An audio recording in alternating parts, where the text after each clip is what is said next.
에스키모인들이 늑대를 사냥할 때가 있어요. 에스키모인들이 늑대를 사냥할 때는 이 날카로운 창에다가 동물의 피를 발라 딱 세워둡니다. 그러면 피 냄새를 맡고 늑대들이 덤벼들어서 그 창 끝에 있는 피를 핥기 시작합니다. 늑대는 추운 날씨에 이 혀가 마비된 탓에 아픔을 모르고 계속 창 끝을 핥다가 끝내 죽음을 당해요. 여러분, 늑대가 죽는 이유가 뭡니까? 핥고 있는 그 피가 자신의 피인지 모르고 계속 핥는 거예요. 처음에는 다른 동물의 피였죠. 그러나 창 끝을 핥으면서 그 창의 날카로움에 자기 혀가 베어지고 거기서 피가 나온다는 생각을 하지 못하는 거예요. 그리고 추위 때문에 아픔도 모르니까 계속 그 피를 핥다가 결국 자기 피 먹고 자기가 피를 다 흘려서 죽게 되어진다는 것이죠. 우리가 어떤 행동을 할 때에 처음에는 발전적으로 생각하고 노력도 해보지만 어느 순간에 별다른 노력을 하지 않아도 일은 제대로 돌아간다라는 사실을 알고는 그 자리에 머물러 있을 때가 있죠. 그때 우리는 내가 매너리즘에 빠진 것이 아닌지 한번 점검해 봐야 됩니다. 이 매너리즘이란 것은 사전에 이렇게 정의를 해놨죠. 항상 틀에 박힌 일정한 방식이나 그 태도를 취함으로써 신선미와 독창성을 잃어버리는 일이다. 이렇게 정의합니다. 새로운 일이나 취미 생활을 지속하다 보면 자신만의 방법을 터득하게 됩니다. 그리고 무의식적으로 그 익숙한 방식에 의존하게 되는 것은 매너리즘의 시작이라는 것이죠. 꾸준히 무엇인가를 하는데도 발전이 없는 듯 보인다는 점에서 이 매너리즘과 슬럼프는 비슷해 보입니다. 그러나 더 무서운 것은 이 매너리즘에 빠진 사람은 스스로 그 사실을 인지하지 못하는 데 있는 거예요. 마치 자신의 피를 핥는 늑대처럼 자신이 어떤 길을 가고 있는지에 대해조차 의심조차 못하는 것이죠. 익숙함은 분명히 편리합니다. 안정적이죠. 그래서 매너리즘은 위험한 겁니다. 매너리즘에 빠져나오는 유일한 방법은 가지고 있던 방식을 버리고 새롭게 도전하는 것입니다. 로먼 크리지라릭이라는 사람이 인생 학교하고 그 작은 소제목의 일이라는 글에서 이 천직을 찾는 법에 대해서 이렇게 이야기를 합니다. 많은 사람들이 아무것도 해보지 않고 고민을 통해서 꿈을 찾으려고 한다. 머릿속으로 고민만 해서 얻는 답은 이상형과 같다. 이상형에 딱 맞는 사람을 찾기도 어려울 뿐더러 찾더라도 상상과는 너무 다를 수 있다. 젊은이들이 이성을 많이 만나보고 겪어봐야 자기에게 맞는 사람을 알게 되어지고 또 알아가게 되어지죠. 일도 마찬가지 아닙니까? 무수히 많은 분야를 경험해 봐야 자기에게 맞는 일을 찾아갈 수가 있는 것이죠. 그런데 고민으로만 꿈을 찾으려고 하니 어려운 것이죠. 그래서 대부분의 청년들은 이렇게 생각합니다. 꿈이 뭔지 모르겠으나 일단 뒤처지지 않기 위해 스펙부터 쌓아놓고 보자.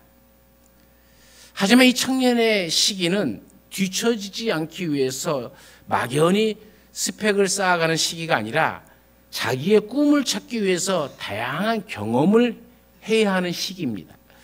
고민하는 것도 중요하지만 경험 없는 고민은 마치 연애를 글로만 배우는 것과 똑같죠. 꿈을 찾고 싶다면 일단 무엇이든지 해보아야 되는 것이죠. 도전해 봐야 됩니다. 나 자신을 깊이 몰입할 수 있는 무엇인가를 찾을 수 있을 때까지 해야 되죠. 하나님께서 주신 비전이라는 확신이 들 때까지 해야 되는 것이죠. 왜냐하면 이 청년의 시기는 자기 자신을 판단하는 시기가 아니라 끊임없이 실험하는 시기이기 때문에 그렇습니다. 어떤 분이 이런 말을 합니다. 대부분의 청춘들이 도전하지 않는 진짜 이유는 실패가 두려워서가 아니다. 실패가 부끄러워서이다. 정말 공감되는 말 아닙니까?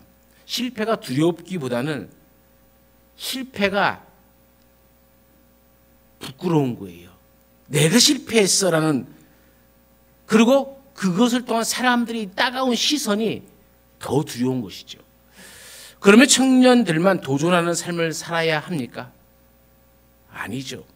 이 자리에 있는 모든 성도들이 도전하는 삶을 살아야 됩니다. 연세가 드신 어르신들은 이 나이에 무슨 일에 도전할 수 있겠느냐라고 하실 것입니다. 하지만 그렇지 않습니다. 음악 프로그램이었던 슈퍼스타 K라는 프로그램이 있었죠. 2013년 전, 지금부터 한 10년 전이죠. 그때 김대성 씨가 나왔어요. 당시 나이 59세로 나왔습니다. 지금 68세가 됐겠죠. 어떻게 젊은 사람들, 정말 20대 초반이나 그 중반, 많아봤자 30대 초반에 있는 사람들이 참석하는 이 슈퍼스타 K라는 음악 프로그램에 이 사람이 참석할 수 있었겠습니까? 그것은 하나였어요.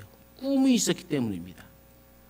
그 사람은, 이 김대성 씨가 얘기하는 것이, 나를 보고, 내가 이 나이에 도전하는 것을 보고 나이 먹은 많은 사람들이 도전하는 인생을 살았으면 좋겠다라는 이야기를 했어요.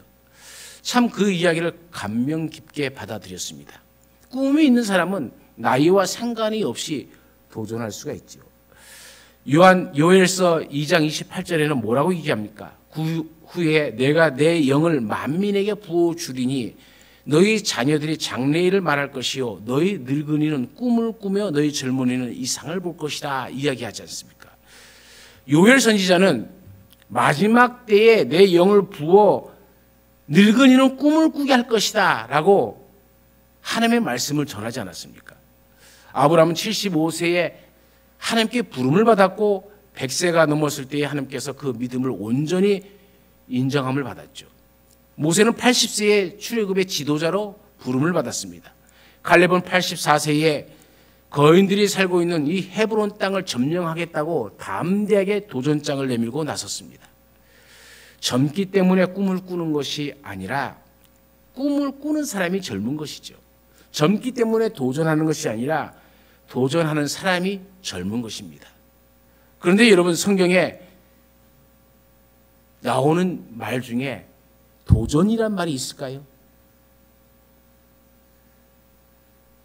여러분, 성경 읽다가 도전이란 말을 찾아보셨습니까? 성경에는 이 도전이라는 단어가 나오지 않습니다. 성경에는 도전이라는 단어는 나와 있지 않지만 끊임없이 도전하는 이야기들로 가득 차 있습니다. 그 도전을 다른 말로 표현하기 때문에 그런 것이죠. 아브라함과 이삭과 야곱의 삶이 도전의 삶이었습니다. 모세의 삶이 도전의 삶이었고 다윗의 삶이 도전의 삶이었죠. 예수님의 삶이 도전의 삶이었고 예수님과 제자들의 삶과 바울의 삶이 도전의 삶이었습니다. 그렇다면 이 도전과 바꿔 쓸 수 있는 말이 무엇이겠습니까? 곧 믿음이라는 말입니다. 예수님은 오늘 본문을 통해서 우리에게 도전하라라고 말씀하지만 그 전반적인 바탕에 깔린 말은 믿음이죠. 믿음으로 나아가라는 얘기입니다. 믿음으로 구하고 믿음으로 찾고 믿음으로 문을 두드려야 된다는 얘기죠. 그렇게 믿음으로 나아갈 때에 우리가 마땅히 성취할 것이 있다는 얘기입니다.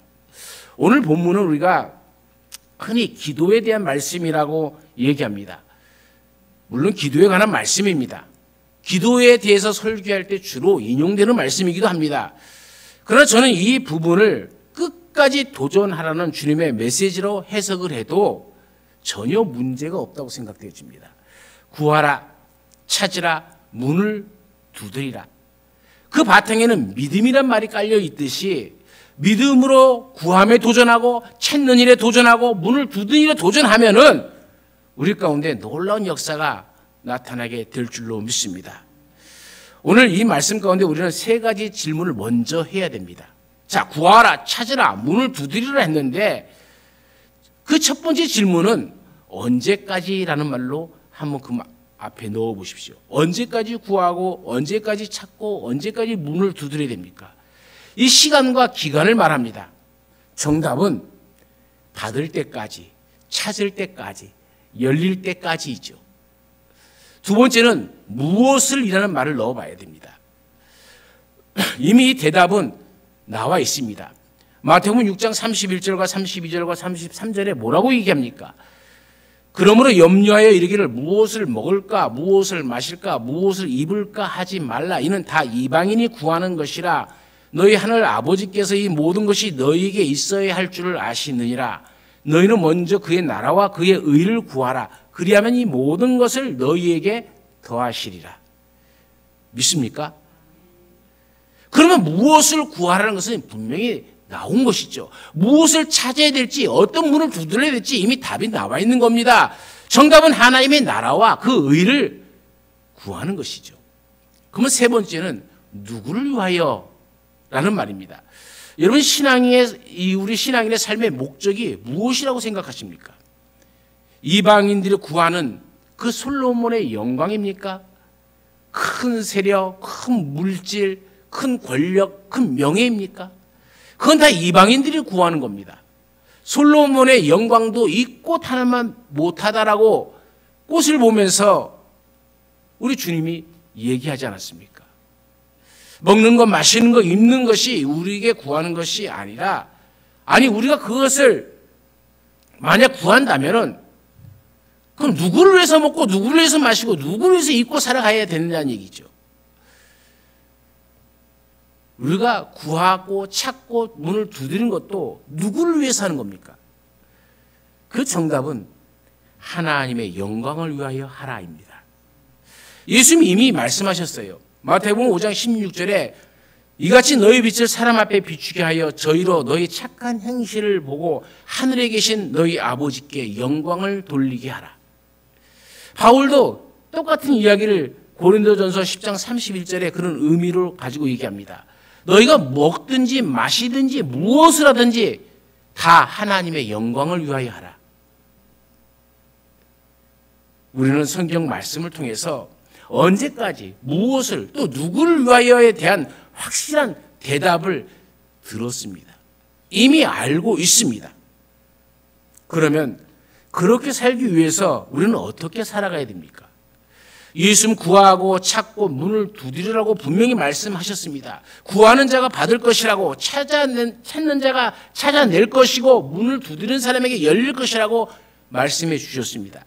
이 말씀은 그 포기하지 않고 끝까지 도전하는 사람에게 주님께서 그것에 합당한 열매를 주고 성취할 수 있도록, 성공할 수 있도록, 승리할 수 있도록 해 주시겠다는 뜻 아닙니까? 우리가 하나님의 나라를 위하여 일을 한다면 우리가 핑계대지 말아야 할 것들이 있어요. 지금 이 자리에 계신 우리 모든 성도들 가운데 자신의 모습에 100% 만족하는 사람은 거의 없을 겁니다. 더 나은 모습으로 변화되기를 원하고 더 성장하기를 원할 것입니다. 저도 마찬가지죠. 그런데 문제는 무엇입니까? 그렇게 하기를 원하지만은 중요한 거는 도전하지 않는다는 것이죠. 매너리즘에 빠져버렸다는 거예요. 신앙생활을 10년, 20년, 30년 깊이 오랫동안 하면서 우리가 갖는 것은 날마다 새로움이 아니라 날마다 매너리즘에 빠져버렸다는 것이죠. 그래서 이만큼 했으면 됐지. 이 정도 했으면 됐지. 아이고 이제 이 나이에 무엇을 해. 도전하지 않는다는 것은 다시 말하면 믿음을 팔아먹었다는 거예요. 여러분 믿음이 어디에 있습니까? 마음이 원할 뿐 그 변화를 위해서 믿음을 가지고 나아가지 못하고 행동하지 못한다는 거예요. 우리는 나 자신의 변화와 성장을 위해서도 도전해야 되지만 다른 사람을 위해서도 계속적인 도전을 해야 됩니다. 계속적인 믿음의 삶을 살아나가야 된다는 것이죠. 그러기 위해서 우리가 핑계대지 말아야 할 5가지, 버려야 할 5가지 말씀드린다면은 첫 번째, 나이를 핑계대지 마세요. 아까도 얘기했지만 아브라함이나 모세나 갈렙을 보세요. 그들이 나이가 젊어서 어려서 도전하는 것이 아닙니다. 나이가 많음에도 불구하고 믿음으로 주께서 그날에 약속하신 이 산지를 내게 주소서 하고 다가가지 않습니까? 인생의 노년에 편안하게 살아도 됩니다. 정말로 자기보다 나이 어린 사람들에게 야 너희가 해라. 이제 내가 이만큼 보여줬으니까 너희가 해. 이렇게 말해도 됩니다. 그런데 그들은 그렇게 하지 않았습니다. 하나님은 여러분의 나이를 보고 일하시는 것이 아니에요. 여러분의 믿음을 보고 하나님께서 일하시는 겁니다. 그렇다면 우리가 나이 핑계 대지 마시고 내게 사명 주셨을 때에 아멘으로 화답하며 하나님 앞에 믿음으로 나아가시기를 간절히 축원합니다. 두 번째로는 학력을 핑계 대지 마셔야 돼요. 오늘날 이 세상에는 학력이 무척 중요하게 생각되어지죠. 어느 대학 출신이냐 하는 것, 그 사람의 인생을 좌우하기도 합니다. 세상은 어떻게 보면 학력 우상주의에 빠졌어요. 그래서 더 좋은 학교, 더 좋은 대학, 심지어 유치원 때부터 더 좋은 유치원. 제가 봉천동에 있는 교회에서 사역을 한 적이 있는데 벌써 20년이 넘었네요. 20년 전에 애 유치원 보내는 그 유치원 학비가 150, 200이었어요. 놀래지도 않네. 그렇게 내나요, 우리도? 깜짝 놀랐어요. 저는 정말 뒤로 자빠질 뻔했어요. 무슨 유치원에 그렇게 많이 있느냐. 거기는요, 온갖 시설을 다 갖춰놓고, 뭔가를 다 갖춰놓고, 어렸을 때 그때부터 영어를 해야 된다고 꼬맹이들 붙잡아놓고 영어하고 뭐하고 온갖 짓을 다 해요. 거기뿐입니까? 학교는, 초등학교는요, 사립초등학교 보내야 된다고. 사립초등학교는요, 수영장도 학교에 있고, 그 당시에 우리 국공립에는 그런 학교가 없었어요. 온갖 것들을 다 만들어놓고, 그리고 또 학교에도, 초등학교는 무상교육 아닙니까? 그런데도 거기는 학생들로부터 일정한 돈을 받고 다 해요. 중학교, 고등학교, 심지어 대학교, 해외 유학까지. 완전 학력 우상주의에 빠졌어요. 여러분, 제가 한번 물어볼까요? 공부 열심히 하고 대학원까지 나와서 박사 학위 따면 다 천국 가죠. 그렇게 생각하시는 모양이네. 그렇습니까? 초등학교도 못 나오고 중학교도 못 나오고, 아니 대학교는 가본 적도 없고 한다면은 다 지옥 가죠. 우리의 믿음이 도대체 어디 있냐는 거예요. 세상에 떡 먹는 것, 마시는 것, 입는 것에 취해버렸는데 우리도 똑같이 그거에 맞춰서 가는 거예요. 그것이 최고인 줄 압니다. 하나님의 일은 학력으로 하는 것이 아닙니다. 학력 우상주의에 빠져서 하나님의 일을 하지 못한다면 그것은 불신앙이죠. 하나님의 일은 학력이 없어서 못하는 것이 아니라 믿음이 없어서, 순종하지 못해서, 자기 욕심에 이끌려서 못하는 겁니다. 예수님은 학력으로 제자들을 뽑지 않으셨습니다. 제자들의 미래를 보고, 그의 순종함을 보고, 그의 믿음을 보고, 그의 열정을 보고 제자들을 택하셨어요. 주님의 일을 맡기셨다는 얘기입니다. 그러므로 더 이상 학력 핑계 대지 마시고 하나님의 말씀에 순종하는 것부터 시작하시기를 간절히 축원합니다. 세 번째로는 출신 핑계 대지 말아야 됩니다. 좋은 집안 출신이래야 하나님의 일을 하는 것이 아니란 얘기입니다. 하나님은 얼마든지 돌들로도 떡이 되게 하시고 물로 포도주를 만드시는 분이 하나님 아니십니까? 그렇다면 우리는 출신이 어떠든 아무 상관없어요. 부흥사였던 무디를 보십시오. 그는 석공 집안에서 다섯째 아들로 태어났습니다. 아버지는 무디가 4살 때 돌아가셨어요. 어렵게 삶을 살아갑니다. 그래서 양화점에서 일을 하게 되었습니다. 그러나 좌절하지 않았어요. 13살 때부터 양화점에서 일해서 돈을 벌어야 됐어요. 그러다가 교회를 찾기 시작하고 18살에 중생 체험을 합니다. 21살에 다니는 교회에서 주일학교 한 반을 맡게 해주세요 부탁을 하는데 그 주일학교 담당 부장이 거절을 해요. 그러자 빈 술집을 빌려갖고 거기서 주일학교를 시작해서 1,500명에 이르는 학생들을 가르치게 됩니다. 이를 계기로 그는 위대한 부흥사의 사역을 감당하게 됐고 전무후무한 부흥사라고 가장 영향력 있는 부흥사가 되지 않았습니까? 그의 학력은 초등학교도 졸업하지 못했다는 거죠. 1998년에 미국 여자 프로골프 LPGA 있죠. 거기서 우승한 사람이 누굽니까? 우리가 잘 아는 박세리 선수 아닙니까? 그때 대한민국의 LPGA에 등록된 선수는 박세리 선수 한 명이었어요. 그때 우리나라의 골프 수준은 어땠습니까? 생소한 운동이고 운동하는 사람도 많이 없었어요. 아시아에서 그것도 한국이라는 조그만 나라에서 LPGA에 들어간 것만 해도 어떻게 보면 큰 사건이었죠. 하지만 요즘 보십시오. 2012년에 LPGA 여성 선수로 뛰는 선수가 42명이고 2022년 지금 현재 100명이 넘는 선수가 LPGA 등록 선수로 되어 있어요. 소위 박세리 선수를 보면서 꿈을 키운 겁니다. 그래서 그를 박세리 퀴즈라고 얘기하죠. 1998년은 한국의 경제 위기로 IMF 위기에 처했을 때에 이 박세리 선수가 LPGA 챔피언 우승을 하면서 우리에게도 새 희망이 있다, 꿈이 있다 하면 된다라는 그런 이 마음을 우리 가운데 심어주지 않았습니까?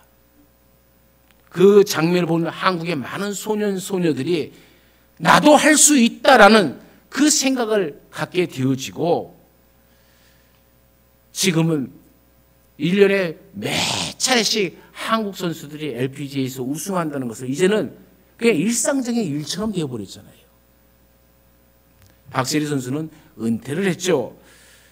이 골프라는 운동이 생소한 나라 출신의 선수가 얼마나 많은 사람들에게 대한민국 사람들에게 뿐만 아니라 전 세계 사람들에게 감동을 주었습니까? 이 한 사람의 도전이 수많은 사람들의 꿈을 주었고 그 사람만 변화된 것이 아니라 많은 이들에게 도전 정신을 심어주지 않았습니까? 그러면 여러분 아무 핑계 댈 것 없습니다. 출신 핑계 댈 것도 없다는 것이죠. 도전하십시오. 구하십시오. 그러면 하나님께서 주십니다. 찾을 때까지 찾으시고 열릴 때까지 문을 두드리십시오. 그러면 우리가 생각하지 못한 일들이 우리 가운데 나타나게 될 줄로 믿습니다. 네 번째로는 물질 핑계 대지 마십시오. 한마디로 돈 없어서 못한단 말 하지 마세요. 우리는 물질 만능주의에 살고 있어요. 하나님이 앉을 자리에 물질이 딱 앉아 있는 것이죠. 그래서 그 물질이 전지전능한 존재가 되어버렸습니다. 물질이 없으면 아무것도 못한다고들 이야기합니다. 그러면 묻습니다. 우리가 믿는 하나님이 어디 계신가요? 하나님은 천지 창조를 하실 때 돈을 쓰셨습니까? 모세가 출애굽할 때 돈이 얼마나 들었을까요? 성막을 지을 때 그들이 부자라서 성막이 지어진 겁니까? 여리고 성을 무너뜨릴 때 그 인건비나 용병들을 돈으로 사서 한 겁니까? 하나님은 스가랴를 통해서 우리에게 말씀하시죠. 만군의 여호와께서 말씀하시되 이는 힘으로 되지 아니하며 능으로 되지 아니하고 오직 나의 신으로 되느니라. 하나님을 믿으십시오. 그리고 믿음의 길을 걸어가십시오. 아무 일이 없어도 꾸준히 우리는 구할 것을 구하고 찾을 때까지 찾고 열릴 때까지 두들겨야 되는 일을 포기해서는 안 되는 겁니다. 계속적으로 도전해서 마침내 큰 승리를 주시는 그날까지 그래서 여러분 가운데 이 승리의 기쁨이 있기를 간절히 축원합니다. 다섯 번째는 실패를 핑계대지 말라는 얘기입니다. 이 세상에는 실패 없이 성공만 한 사람은 아무도 없습니다. 문제는 이 실패를 인생의 가장 중요한 문제로 삼아서 인생을 망가뜨려서는 안 된다는 얘기죠. 2016년 리우올림픽에서 양궁 선수들이 모든 종목을 석권했죠. 그중에 여자 양궁에는 이 장혜진 선수라는 사람이 있습니다. 개인전과 단체전에서 우승을 하면서 이관왕을 차지했던 사람이죠. 이 장혜진 선수를 보면요, 대구 출신입니다. 크리스찬이에요. 이 장혜진 선수는 1987년생으로 대구 대남초등학교와 경화여중 중 대구 최고를 나왔습니다. 2006년에 계명대에 진학을 했죠. 고등학교 시절까지 두각을 나타내지 못한 선수였습니다. 그런데 계명대 진학과 함께 크게 성장한 대기 만성형 선수가 되었죠. 2007년 전국체전에서 그때 21살이었습니다. 3관왕에 오르면서 자신의 이름을 알리기 시작하면서 각종 국내 대회와 국제대회의 모든 메달들을 휩쓸기 시작합니다. 하지만 이 장혜진 선수는 계명대학을 졸업하고 난 후에 런던 올림픽 국가대표팀 선발전에서 사유로 탈락하면서 눈물을 삼켜야만 됐죠. 그러나 장혜진 선수는 거기에 좌절하지 않았습니다. 리우 올림픽 국가대표 출전을 위해서 열심히 도전했고 다시 일어서서 마침내 이관왕의 영예를 차지했죠. 그런데 이 계명대학교 시절 장혜진 선수를 지도했던 감독이 류수정 감독인데 이 유 감독은 선수들에게 주문한 것 딱 한 가지였어요. 선수들에게 안 되면 될 때까지 해라. 그 말 한마디였습니다. 주저하지 말고 과감하게 쏴라.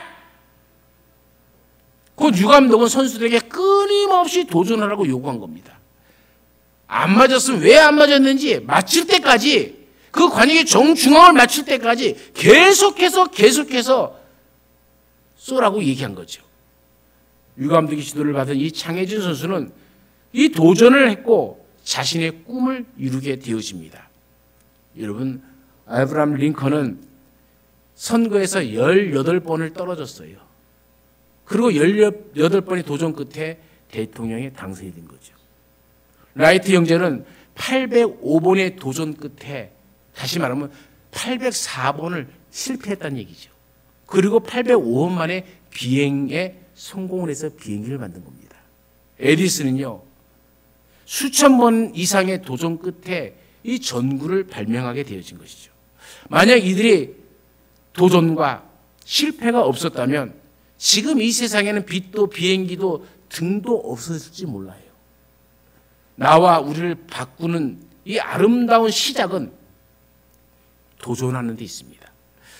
저는 도전 정신이 그렇게 강한 사람이 아닙니다만은 저는 대체로 안정을 추구하는 사람입니다. 하지만 지금은 끊임없이 도전해야 하는 마음이 제 속에서 일어나고 그것을 시도하고 있습니다.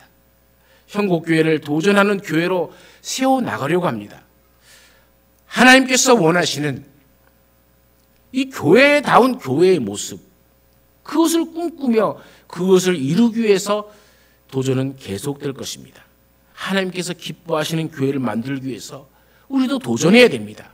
쉽지 않은 부분들이 있지만은 하나님께서 반드시 도전하는 자에게 선한 길로 인도해 주실 줄로 믿습니다.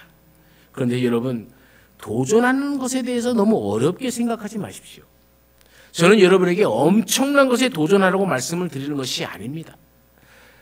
오늘보다는 내일이 더 나은 나의 모습을 갖기 위해서 도전하는 얘기입니다. 지금의 모습보다는 일주일, 한 달 후, 1년 이후에 더 좋은 모습을 위해서 도전해 보라는 얘기입니다. 더 나은 나의 모습을 위해서 영적 도전을 해야 됩니다. 하루에 5분만 기도했더라면 조금씩 기도의 시간을 늘려 가십시오. 성경을 안 읽고 있었다면 성경을 읽기 시작하면 됩니다. 적게 읽었다면 조금씩 성경 읽는 양을 늘려가야 됩니다. 예배도 주일날 예배만 참석했다면 이제 다른 예배를 드리는 것도 도전해 봐야 됩니다. 다른 사람에게 복음을 전하는 것을 해보지 않았다면 한 명에게라도 복음을 전하겠다고 다짐을 해보고 도전해 보는 겁니다. 이런 영적 도전을 해 나갈 때 우리는 영적으로 성장할 수가 있는 겁니다. 영적 도전뿐만 아니라 여러분의 꿈을 향한 도전을 하나씩 해 나가 보십시오. 실천해 보십시오. 나중에는 여러분이 꿈꾸었던 그 꿈의 주인공이 되어 그 자리에 있게 될 것입니다. 도전하는 것이 어렵든 어렵지 않든 우리가 해야 할 일이 있어요. 그것은 바로 용기라는 것입니다. 하지 않는 일을 하려고 하면 우리에게 반드시 필요한 것이 용기죠. 유진아 씨가 쓴 글이 이런 글이 있어요. 될까 하지 말고 된다로, 할 수 있을까 하지 말고 할 수 있다로, 안 된다 말고 하면 된다로, 불가능하다 말고 가능하다로, 답이 없다 하지 말고 찾으면 있다로, 의심을 버리고 굳은 심지와 용기를 가져 보십시오. 어떤 일에든 긍정적 마인드로 도전해 보십시오. 라는 이 짤막한 글을 썼습니다. 우리가 도전해야 한다는 것을 알면서도 선뜻 도전하지 못하는 이유가 무엇입니까? 될까라는 염려 때문이에요. 할 수 있을까 하는 이 걱정 때문입니다. 안 된다라는 이 부정적인 생각 때문입니다. 우리는 모든 염려와 걱정은 주님께 맡겨드리고 이제 용기를 내어서 믿음의 발을 옮겨야 할 때입니다. 도전해야 됩니다. 그것이 나를 바꾸는 시작이고 우리의 가정을 바꾸는 시작이고 여러분이 속한 공동체를 바꾸는 시작이고 교회를 바꾸는 아름다운 시작이 되어질 것입니다. 세계 최고의 부자인 빌 게이츠는 인생이란 결코 공평하지 않다. 이 사실에 익숙해져라라고 얘기합니다. 굳이 빌 게이츠가 말해주지 않아도 세상이 불공평하다는 것은 우리 모두 알고 있습니다. 이런 불공평함 속에서 절망하고 좌절하고 화가 나는 것은 어찌 보면 당연한 일입니다. 하지만 끊임없이 도전하는 사람이 눈에 보이는 이 불공평한 세상과 불공평한 사람 눈에 보인 불공평한 세상은 분명히 다른 것이죠. 끊임없이 도전하는 사람은 불공평한 세상 가운데서도 자신이 가야 할 길을 찾아갑니다. 하지만 불평하는 사람은 불공평한 세상만을 탓한 채 소망 없는 인생을 살아가게 되어지는 것이죠. 데일 카네기는 이렇게 얘기합니다. 바람이 불지 않을 때 바람개비를 돌리는 방법은 내가 바람개비를 들고 앞으로 달려가는 것이다. 바람이 불지 않을 때 바람개비 가만 들고 있으면 바람개비는 돌아가지 않습니다. 하지만 바람개비를 잡고 달리면 그 속에 바람이 일어나 바람개비는 돌아가기 시작하는 거죠. 중세 유럽의 어떤 수도원 기도실 벽에 이런 글귀가 쓰여 있었습니다. 너의 삶이 가난하더라도 너는 나를 원망하지 말아라 라는 제목으로 밑에 쭉 써 있는 겁니다. 그 밑에 써 있는 글들을 한번 여러분 다시 마음판에 새겨보세요. 이런 얘기입니다. 너는 나를 주라고 부르면서도 나를 주인으로 모시지 않았고, 너는 나를 진리라고 말하면서 내게 배우지 않았고, 너는 나를 빛이라고 하면서도 나를 바라보지 않았고, 너는 나를 길이라고 하면서도 나를 따라오지 않았고, 너는 나를 능력이라고 하면서도 나를 의지하지 않았고, 너는 나를 응답이라고 하면서도 내게 기도하지 않았느니라. 그러니 너의 삶이 가난하더라도 너는 나를 원망하지 말아라. 참 가슴 속에 새겨야 될 말이 아닙니까? 주님은 우리에게 구하고 찾고 두드리라 라고 말씀하십니다. 계속해서 믿음을 가지고 도전하라는 말씀이죠. 응답할 때까지 구하고 찾을 때까지 도전하시고 문이 열릴 때까지 두들겨 보십시오. 나를 바꾸기 위해서 또 우리를 바꾸기 위해서 우리는 끊임없이 이 믿음의 도전을 해 나가야 됩니다. 저와 여러분이 훗날 주님 앞에 설 때에 하나님 내가 이렇게 편안하게 안주하는 삶을 살았습니다가 아니라 이 아름다운 도전을 내가 주님 만나는 이날까지 계속하면서 살아왔습니다라고 이야기할 수 있어야 되지 않겠습니까? 그럴 때 주님께서 우리에게 착하고 충성된 종이라 칭찬하여 주실 줄로 믿습니다. 이 칭찬을 기대하며 오늘도 믿음의 도전을 향해 나아가는 여러분의 삶이 되어지기를 간절히 축원합니다. 언제나 우리 가운데 함께 하신 하나님, 우리는 하나님을 믿는다 하면서 하나님은 정작 그 자리에 없고 내 학력을, 내 출신을, 내 이런저런 이력들을 그 자리에 올려놓고 그것을 하나님으로 섬기고 있지는 않은지 깊이 생각합니다. 너는 나를 주라고 부르면서 나를 주인으로 모시지 않았다는 이 말귀가 우리의 마음판에 깊이 아프게 다가옵니다. 우리가 정말 하나님을 나의 주로 믿고 나의 구원자로 믿고 진리임을, 빛임을, 길임을, 능력임을, 응답임을 믿는다면 우리의 부정적 모든 생각을 버리고 믿음으로 담대하게 도전하여 나가서 구한 것, 찾는 것, 문을 두드리는 그 모든 것들이 우리 안에 응답되어지고 찾게 되어지고 활짝 열려질 줄로 믿습니다. 이와 같은 은총이 오늘도 우리 가운데 있게 하시고 우리의 일생에 그래서 복된 인생이 되게 하옵소서. 언제나 우리와 함께 하시는 예수님의 이름으로 기도드려옵나이다. 아멘.